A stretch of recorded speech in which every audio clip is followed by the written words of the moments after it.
Hello வணக்கம். இன்றைக்கி mutton biryani எப்படி செய்கிறதுன்னு பார்க்கலாம். ரொம்ப ஈஸியாக 5 மினிட்ஸில் பண்ணிடலாங்க. மட்டனை வாஷ் பண்ணி எடுத்துக்கிட்டேன். அதில் சால்ட்டு மஞ்சத்தூள் போட்டு வேக வச்சு எடுத்து வச்சுக்கலாம். இப்போ வேக வச்சு எடுத்தது தண்ணியோடு வச்சுருக்கேன். இப்போ பிரியாணி செய்ய ஆரம்பிச்சிடலாம். அதுக்கு தேவையான பொருள் என்னென்னு பார்க்கலாம்.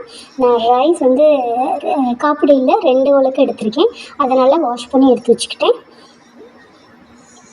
அப்புறமா தேவையான பொருள் புதினா, கொத்தமல்லி, வெங்காயம் சின்ன சின்னதாக நீளமாக கட் பண்ணது, சால்ட்டு, கர்டு, அப்புறம் தக்காளி, சோம்பு, பட்டை, கிராம்பு, அப்புறம் நான் வீட்டிலேயே அரைச்சி வச்ச மசாலா கொஞ்சம் எடுத்திருக்கேன். அப்புறம் மஞ்சள் கொஞ்சம் எடுத்திருக்கேன். நெய் கொஞ்சம் எடுத்திருக்கேன். இப்போ குக்கரை நான் ஸ்டவ்வில் ஆன் பண்ணிட்டேன். காஞ்சிருச்சு. இப்போ நெய் ஊற்றிக்கலாம். நெய் ஊற்றிட்டு கொஞ்சம் ஆயில் சேர்த்துக்கலாம். இது பார்த்திங்கன்னா நம்ம 5 மினிட்ஸ்லேயே பண்ணிடலாம். தேவையான பொருளாக முன்னாடியே எடுத்து வச்சிட்டோம்னா பிரியாணி செய்கிறதுக்கு ரொம்ப லேட் ஆகுமே அப்படிலாம் நினைக்க வேணாம். இப்போ அந்த சோம்பு, பட்டை, கிராம்புலாம் வச்சுருக்கோம் இல்லையா, அதை இது கூட சேர்த்துக்கலாம். சேர்த்துட்டு நல்லா வதக்கிக்கலாம்.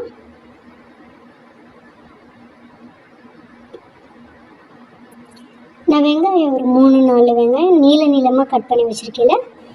அதை நம்ம இது கூட சேர்த்துக்கலாம். இப்போது அதை நல்லா வதக்கிட்டு நம்ம பொன்னிறமாக வர வரையும் வெயிட் பண்ணணும். எப்பவுமே வெங்காயம் நல்லா பொன்னிறமாக வர வரையும் வெயிட் பண்ணால் டேஸ்ட் அதுக்கப்புறமா கூடும். ஸோ இப்போ பொன்னிறமாக வந்துருச்சு. இப்போ இஞ்சி பூண்டு விழுது இருக்குல்ல, அதை நான் தட்டி வச்சுருக்கேன். நான் கல்லில் ஒரு சின்ன கல்லில் அதை சேர்த்துக்கலாம்.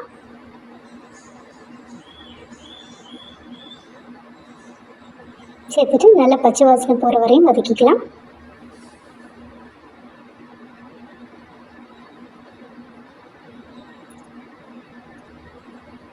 இப்போ நம்ம கட் பண்ணி வச்சுருக்க தக்காளியை கூட சேர்த்துக்கலாம். இப்போ தக்காளியுமே நல்லா வதங்குற மாதிரி வதங்க வைக்கணும். நல்லா வதங்கினதுக்கப்புறம் புதினா, கொத்தமல்லி எடுத்து வச்சுருக்கோம்ல, அதையும் இப்போயே சேர்த்துக்கலாம்.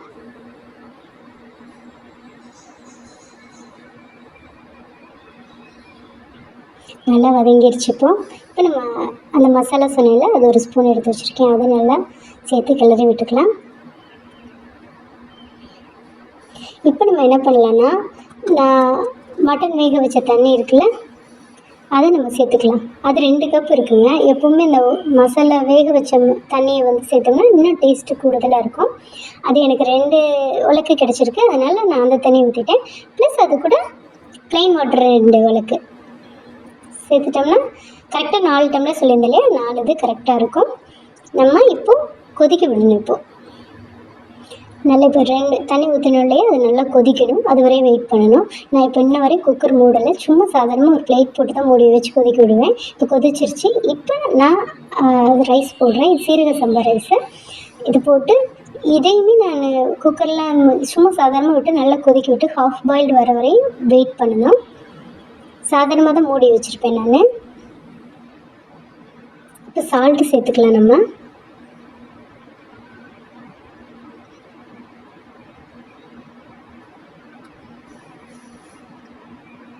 இப்போ இது கொதிக்கிற வரையும் வெயிட் பண்ணலாம்.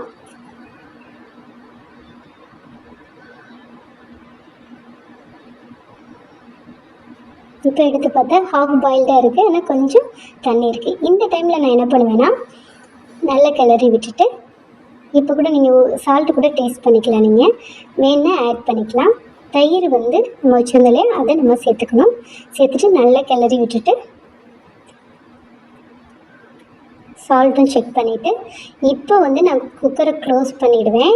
அப்போது ஒரு 4 or 5 மினிட்ஸ் கழித்து நான் ஓப்பன் பண்ணி பார்த்தேன்னா நமக்கு தேவையான பிரியாணி ரெடி ஆயிடும். நம்ம தேவையான பொருளை எடுத்து வச்சாலே சீக்கிரமாக பிரியாணி ரெடி ஆயிருங்க. பார்த்தீங்களா, ரொம்பவே ஈஸியாக 4 to 5 மினிட்ஸில் நம்ம பிரியாணி செஞ்சு ரெடி ஆயிடுச்சு. இப்போ நான் ஒரு பிளேட்லேயும் போட்டு தனியாக எடுத்து வச்சுருக்கேன் கொஞ்சம். இப்போ உங்களுக்கு சுவையான மட்டன் பிரியாணி இது மாதிரி செஞ்சு பாருங்கள். முதல்ல எடுத்து வச்சிட்டிங்கன்னா உங்களுக்கு இன்னும் ஈஸியாக இருக்கும். தேங்க்யூ. எங்கள் சேனலை